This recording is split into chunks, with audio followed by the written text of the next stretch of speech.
இறையேசுவில் அன்பிற்குரியவர்களே, தாயாம் திரு அவையோடு இணைந்து இன்று நாம் புனித கன்னிமரியாவின் விண்ணேற்பு விழாவினை கொண்டாட அழைக்கப்படுகின்றோம். ஆண்டவரை சிக்கன பிடித்துக்கொள், அவரை விட்டு விலகி செல்லாதே, உன் வாழ்க்கையின் முடிவில் வளமை அடைவாய். சீராக் 2:3. இயேசு கிறிஸ்து விண்ணகம் சென்றதை ஆண்டவராகிய இயேசு வானங்களில் உச்சிக்கு ஏறிச் சென்றார் என்று நாம் காண்கின்றோம். திருச்சபையின் வழிபாடுகளில் குறிப்பிடவும் படுகிறது.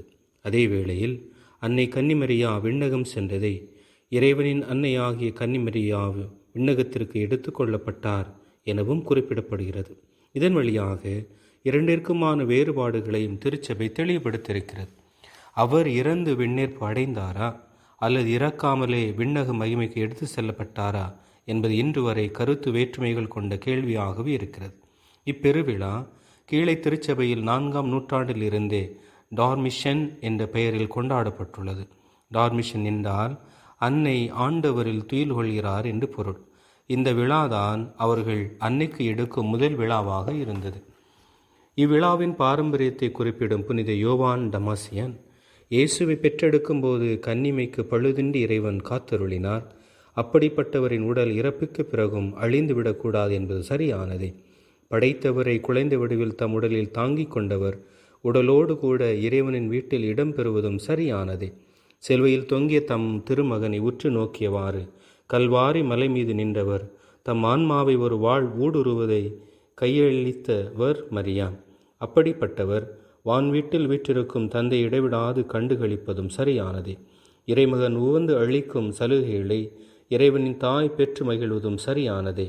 ஆண்டவரின் அடிமை என்று வாழ்த்துவது முறையே என்று குறிப்பிடுகிறார்.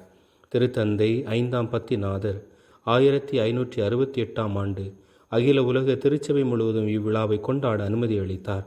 1950ஆம் ஆண்டு திருத்தந்தை 12ஆம் பத்திநாதர் அன்னை மரியாவின் விண்ணேற்பு விசுவாச கோட்பாடாக அவர் அறிவித்தார். மரியா இறைவனின் மாசற்ற தாய். அவருடைய மண்ணக வாழ்வின் பயணம் முடிந்தபோது உடலோடும் ஆன்மாவோடும் விண்ணக மகிமைக்கு எடுத்து செல்லப்பட்டார். இதை இறைவனால் வெளிப்படுத்தப்பட்ட விசுவாச கோட்பாடாக நாம் அறிவிக்கின்றோம், பறைசாற்றுகின்றோம் மற்றும் வரையறுக்கின்றோம்.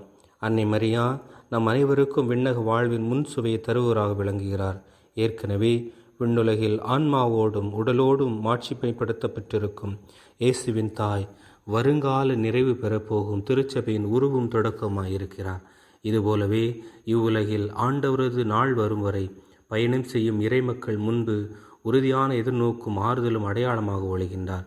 இறைவனின் திட்டத்திற்கு திறந்த மனத்துடன் செவிமடுத்து அவர் வழியில் நடந்தால் நாமும் அவர் திருமுன் அமர முடியும். உணர்வோம், இறை உறவில் வளர்வோம்.